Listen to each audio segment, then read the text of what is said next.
Hi,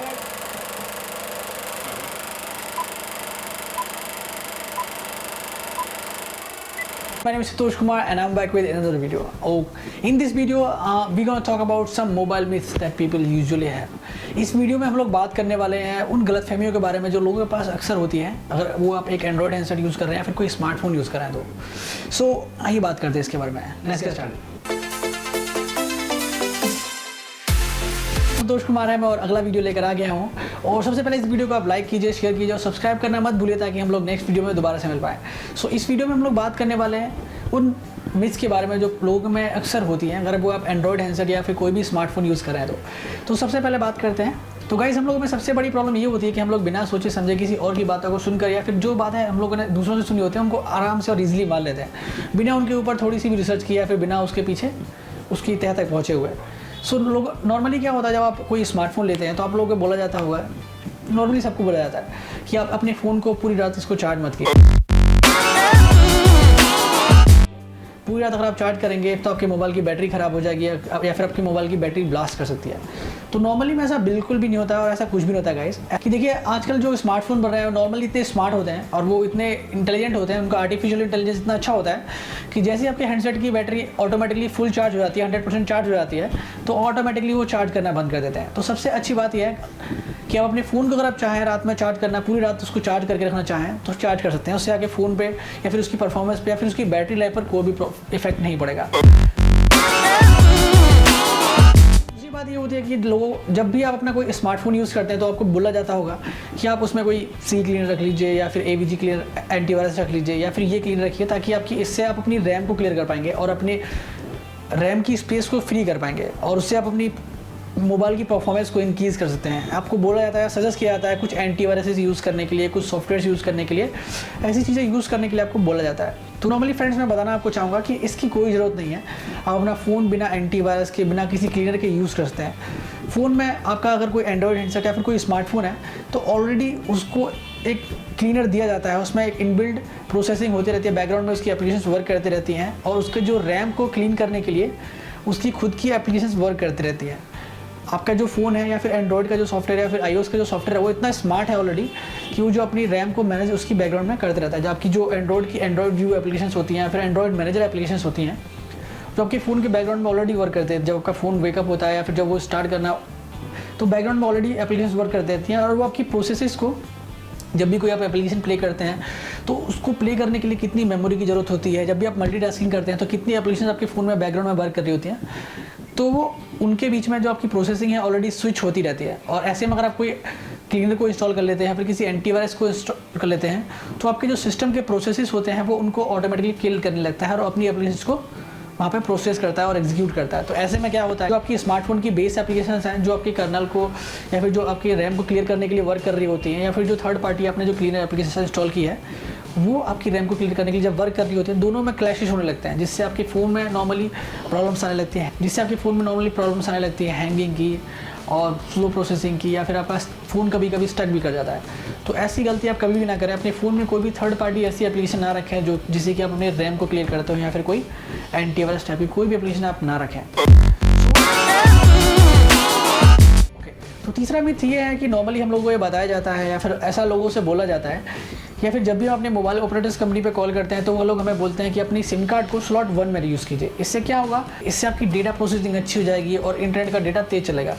तो guys ऐसा बिल्कुल भी नहीं होता है। एक्चुअली बताना चाहूँगा इसके पीछे लॉजिक क्या है कि जो पहले के कुछ हैंडसेट्स आए थे, सैमसंग ने निकाले थे या फिर सोनी ने निकाले थे या फिर कोई जो एंड्रॉयड की जो कंपनियाँ हैं जैसे कि लेनोवो और स्पाइस, ऐसी कंपनीज़ में क्या था कि आपका 4G का स्लॉट केवल सिम कार्ड जो स्लॉट था स्लॉट 1 में दिया गया था। बट आजकल जो नॉर्मली क्या हो रहा है, जो कोई भी हैंडसेट आ रहा है तो उसमें स्लॉट 1 और स्लॉट 2 दोनों ही आपके 4G कंपैटिबिलिटी को सपोर्ट करते हैं। पहले वाले हैंडसेट्स में क्या था, कुछ हैंडसेट जो आ रहे थे उनमें 4G कंपैटिबिलिटी खाली स्लॉट 1 में थी। तो इसीलिए आपको ये चीज़ सजेस्ट की जाती थी कि आप अपनी सिम कार्ड को स्लॉट 1 में रखें ताकि आपकी डेटा कनेक्टिविटी हमेशा हाइयर रहे। नॉर्मली अगर आपके फ़ोन में सिम 1 और सिम 2 दोनों ही स्लॉट 4G को सपोर्ट करते हैं तो आपको अपनी सिम कार्ड को स्लॉट 1 में रखने की कोई ज़रूरत नहीं है। आप अपने सिम कार्ड को स्लॉट 2 में भी यूज़ कर सकते हैं। इससे आपकी डेटा प्रोसेसिंग पे कोई भी अप्स या डाउन नहीं आएंगे। तो ये बात करते हैं अगली मिथ के बारे में। नॉर्मली क्या होता है कि आपने अपने फ़ोन में देखा होगा कि आपके फ़ोन में नेटवर्क्स कंप्लीट आ रहे होते हैं, और उसके बाद भी आपकी डेटा जो प्रोसेसिंग होती है, डेटा यूज़ करने की जो स्पीड होती है बहुत स्लो होती है, आपका इंटरनेट प्रॉपर्ली नहीं चल रहा होता है, बहुत स्लो चल रहा होता है। तो ऐसे में अपनी टेलीकॉम ऑपरेटर्स कंपनी को कॉल करते हैं, उनको बोलते हैं कि हमारे फ़ोन में नेटवर्क कंप्लीट आ रहा है पर हम लोग इंटरनेट यूज़ नहीं कर पाते हैं। तो एक्चुअली में इसके पीछे जो इसके बयान में जो प्रोसेसिंग होती है वो कैसे वर्क कर रही होती है, यहाँ पर इसके पीछे मैकेनिज्म क्या होता है उसके बारे में बात करते हैं। उसमें क्या होता है, आपका कोई भी एक नेटवर्क या सेलुलर कोई भी टावर होता है तो उसकी एक स्ट्रेंथ होती है, एक स्पेक्ट्रम को प्रोवाइड करने की स्ट्रेंथ होती है।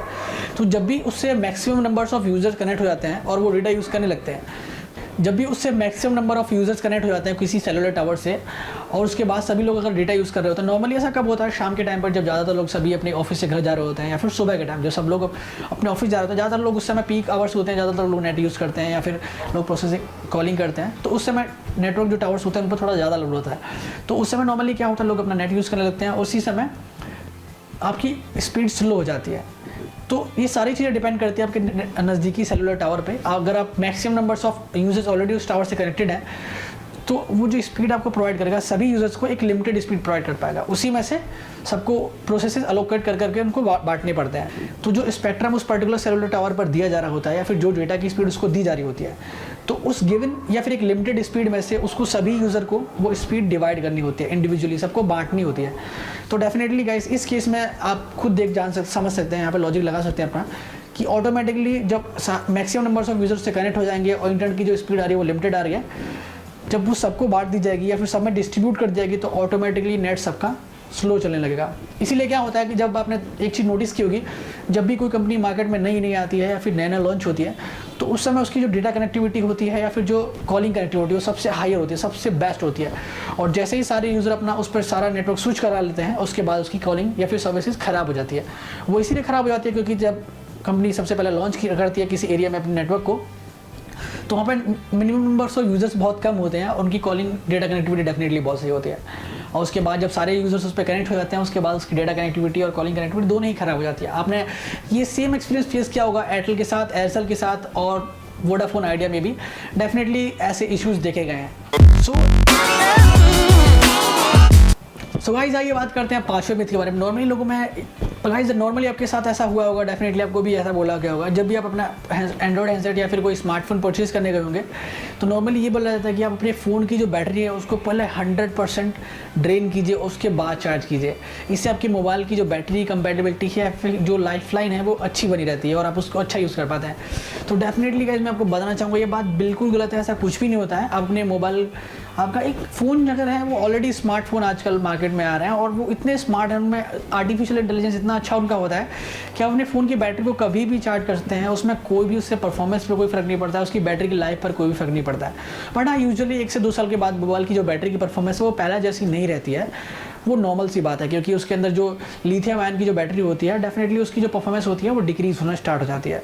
बट वो नॉर्मली इतना होता है 1 से 2 साल के बाद, वो एक बहुत ही जनरल फिनोमेना है, वो सबके साथ ऐसा होता है।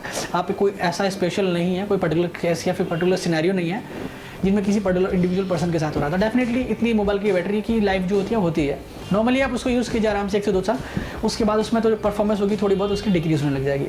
और हाँ, एक चीज़ और बोली जाती है हमेशा लोगों से कि आप अपना जो चार्जर यूज़ कर रहे हैं आप अपना ही चार्जर यूज़ कीजिए जो आपके एंड्रॉयड हैंडसेट या फिर आपके स्मार्टफोन के साथ, एप्पल हैंडसेट के साथ आपको मिला होता है, कोई दूसरा चार्जर मत यूज़ कीजिए। डेफिनेटली गाइस इसके पीछे लॉजिक ये होता है कि हाँ, जो आपका चार्जर होता है काफ़ी हद तक जो आपके हैंडसेट के साथ आता है वो डेफिनेटली सही होता है क्योंकि वो पर्टिकुलर आपके हैंडसेट के लिए डिज़ाइन होता है। पर जैसे कि मैंने आपको बताया कि अभी आजकल जो चार्जर्स हैं वो काफ़ी क्वालकॉम चार्जर्स आ रहे हैं, स्मार्ट चार्जर्स आ रहे हैं और डेफिनेटली आप अपने हैंडसेट के साथ उसको यूज़ करते हैं, उसमें कोई भी उसकी परफॉर्मेंस में फ़र्क नहीं पड़ेगा क्योंकि ऑलरेडी एक स्टैंडर्ड होता है, यूनिवर्सल स्टैंडर्ड होता है, उसके अकॉर्डिंग ही चार्जर्स को भी डिज़ाइन किया जाता है और आपके मोबाइल को डिज़ाइन किया जाता है। तो जो चार्जर की इनपुट आउटपुट जो कैपेसिटी होती है डेफिनेटली आपकी चार्जर से मैच करनी चाहिए और उसके बाद आप उसको नॉर्मली यूज़ कर सकते हैं। और हाँ, चार्जिंग के दौरान आपका मोबाइल अगर थोड़ा बहुत हीट होता है डेफिनेटली गाइस ये भी एक नॉर्मल फिनोमेना है, इसमें भी कोई गलत नहीं है, ये एक बहुत ही नॉर्मल है। भाई बिल्कुल सेम वही बात है कि आपके मोबाइल में कोई एनर्जी का ट्रांसफॉर्मेशन हो रहा है तो डेफिनेटली वहाँ पर थोड़ा सा हीट बनता ही है सर, और ये बिल्कुल नॉर्मल होता है। आप अगर आपका फ़ोन 44 डिग्री या 45 डिग्री सेल्सियस तक अगर हीट हो जा रहा है तो बहुत ही नॉर्मल सी बात है। और आपने एक चीज़ और नोटिस की हुई है, आजकल मार्केट में काफ़ी सारे फास्ट चार्जर आ गए हैं जिनसे आप अपने मोबाइल को चुटकी में चार्ज कर सकते हैं। चुटकी में चार्ज करने से मतलब है आप उनको चार्जिंग बहुत जल्दी कर सकते हैं। तो डेफिनेटली गाइस अगर आपके मोबाइल की चार्जिंग बहुत जल्दी हो रही है तो वहाँ पर जो एनर्जी का जो ट्रांसफॉर्मेशन होगा as compare to normal charger वहाँ पर ज़्यादा तेज़ी से होता है और वहाँ पे भी थोड़ी सी हीटिंग आ सकती है। नॉर्मली आप कोई भी हाई एंड डिवाइस ले लीजिए, गैलेक्सी का S7 ले लीजिए, S6 ले लीजिए, ये नॉर्मल इशू है, इसमें कोई भी उसकी परफॉर्मेंस से फ़र्क नहीं पड़ता है, तो ये बहुत नॉर्मल चीज़ है।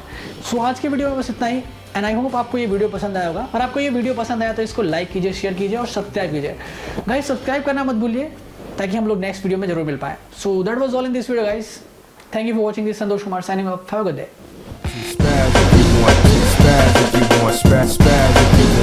Spaz if you want to.